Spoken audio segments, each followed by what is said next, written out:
All right, we're talking Lake Lehman Swimming. Chris Kuhar with us, the head coach. Chris, let's first head over to the ladies' side. Let's talk about the success of the pool. How did the ladies do for you this year? Ladies had a great season. We've been growing for the last 4 years. 4 years ago, we had 4 girls and 0 wins, and we've been growing steadily ever since. Last year we were 9-2, and this year we actually finished 10-1 and second in the conference.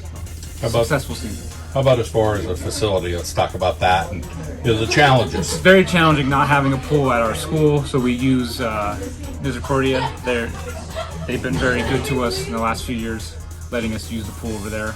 We do have our meets at Dallas, so I'd like to give props to them too for letting us have our meets at Dallas. Yeah, it's not easy being a rival, and, but you gotta, you can't make that an excuse, and then eventually you find success as you get the program going. Both great facilities, so we're really lucky to be able to use those. Let's talk about the buy-in. Is it easy for these girls to buy into the program? Like, hey, we're going to go work hard. It take a little bit of time, convincing.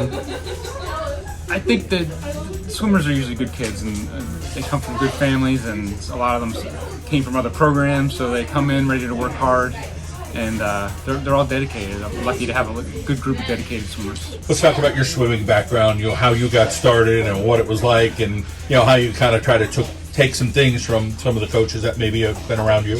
Yeah, I did some club swimming and triathlons. My background is triathlons and swimming through there, and I got into the coaching end when my son, the program years ago was dying, and they needed some help, so I got involved with coaching the swim team through there. It was 1 year he was the only boy actually, and we grew from there. So that's how I got into it. Let's talk about over on the guy side. What you're dealing with number-wise and how you're trying to grow. We lost some numbers from last year. My son Jackson was on the team last year, so we went down to 5 this year. So, but they're, again, great group of hardworking, especially the 4 sophomores we have. Really hard workers. Never had a group that worked that hard, including my own boys. But really dedicated, and they were able to squeak out 5 wins with only 5 swimmers. It's really hard in swimming with having low numbers because you score through 5 places. So if you don't have those numbers to fill those lanes, it's hard to win a lot of meets. But they were still able to get 5 wins, so it was a successful season for them too. And we have a couple more coming up next year, so good things on the horizon. No seniors on the boys' side. Let's talk about your assistant Tracy, and how you bounce ideas off each other and strengths, and what you try to get out of your swimmers and try to build the program. Yep, Tracy I couldn't do it without her. She's really good on the stroke side. She really helps, works with them individually, help them with their strokes and technique. So she's a great addition to the program. Again, couldn't do it without her.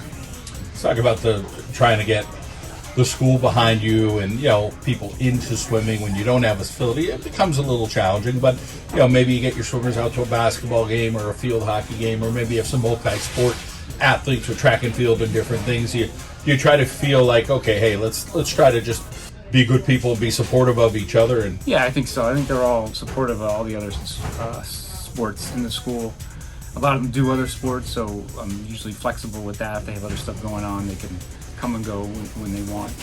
It's a real mix of athletes that we have. About what you're looking forward to, the district championships coming up this Friday and Saturday at Wilkes-Barre. I mean, expect it to be a capacity crowd, but there'll also be some people watching online, which is nice. So, get some families maybe from a different state or whatever to see their grandson or their nephew or something like that. The district is awesome. It's something we work for throughout the whole season, and we're working towards this meet.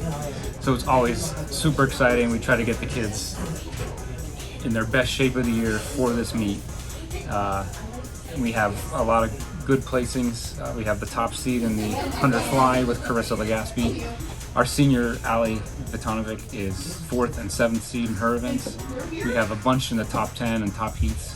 We have a 5th seed in the boys 500, 7th seed in the boys IM. So we're in a good spot.